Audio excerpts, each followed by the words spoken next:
राम जी को सुग्रीव ने अपना दुख सुख बताया। फिर राम जी ने वचन दिया मित्रता निभाने का कि बाली को मारूंगा, बाली को। पर सुग्रीव को भरोसा नहीं कि राम जी ये कोमल से दिखने वाले बाली को मारेंगे। कहा प्रभु संशय है। संशय क्या कि कैसे मारेंगे?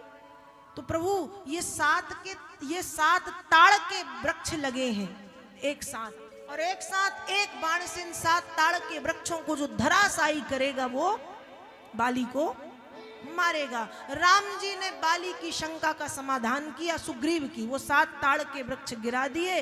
अब राम जी ने कहा तुम जाओ युद्ध करो। बाली सुग्रीव का युद्ध प्रारंभ हुआ। पहले दिन तो बाली ने सुग्रीव को खूब मारा, दम दम दम खूब पीटा। उठते बैठते भागते हुए बाली आया, ऐसी मित्रता ने भाई प्रभु देखो कितना मारा उसने, दद्दा आज तो मैं मर जाता, आज तो मैं मर जाता। अब राम जी ने कहा एक से दिखते हो, तो तुम दोनों को देख के सोच में पड़ गया कौन बाली कौन सुग्रीव, इसलिए नहीं मारा कि कहीं जिसको मारना था वो ना मर के तुम ना मर जाओ। इसलिए अब कल फिर अब दूसरे दिन जब सुग्रीव जा रहे थे लड़ने, एक माला पहनाई, एक चिन्ह के तौर पे, एक प्रकार से देखा जाए कि निशान, और दूसरी दृष्टि से विजय जयमाल पहनाई है। अब चले हैं राम जी और बाली सुग्रीव का युद्ध हुआ। पेड़ के पीछे छिप करके बाली ने राम जी को मारा है। बाली राम जी के एक बाण से धराशायी होकर के पृथ्वी पर गिर पड़ा। और फिर जब राम जी सामने आए तो बाली राम जी से प्रश्न करता है, धर्म हेतु अवतरेउ गुसाई, मारेउ मोहे व्याध की नाई। राम मैंने तो सुना है धर्म की स्थापना करने के लिए आप आए, ये धर्म है आपका? छिप करके प्रहार करना ये तो धर्म नहीं हो सकता, ये धर्म है आपका। तब राम जी कहते हैं कि मूर्ख, तू धर्म और अधर्म की बात कर रहा है, तू धर्म और अधर्म की बात कर रहा है। और राम जी ने यहाँ बताया है कि अनुज बधू भगनी सुत नारी, अनुज बधू मतलब छोटे भाई की पत्नी, अनुज बधू भगनी मतलब बहन, सुत नारी पुत्र की पत्नी, ये कन्या के समान होती है। और इनको जो कुदृष्टि से देखता है उसको मारने में कोई पाप नहीं लगता, इसलिए मैंने तुझे मारा। तू धर्म और अधर्म की बात तू मुझसे कर ही मत। अब बाली ने राम जी के चरणों में समर्पण किया और राम जी से कहता चलो मार दिया, ठीक मारा, मैं आपको कुछ देना चाहता हूं, मैं आपको कुछ। राम जी ने कहा दो। देखो आपने खूब सुना होगा लोग कन्या दान करते हैं, क्या करते हैं? पर किसी बाप में इतनी ताकत है कि पुत्र का दान कर सके? है?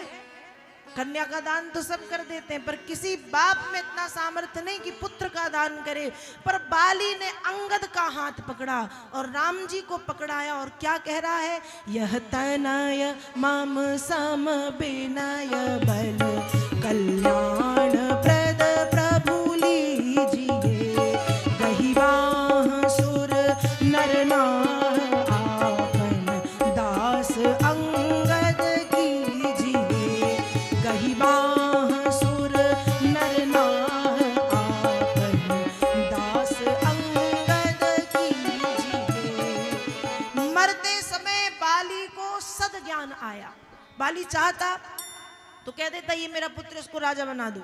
तो बाली को पता है राजा बनने में सार राम जी की सेवा में, इसलिए अंगद का हाथ पकड़ के राम जी को पकड़ाया और कहा भगवान ये मेरा पुत्र मेरे जैसा बलवान है, यह तनय मम सम विनय बल, मेरे जैसा बलवान है, विनम्र है, गुणवान है।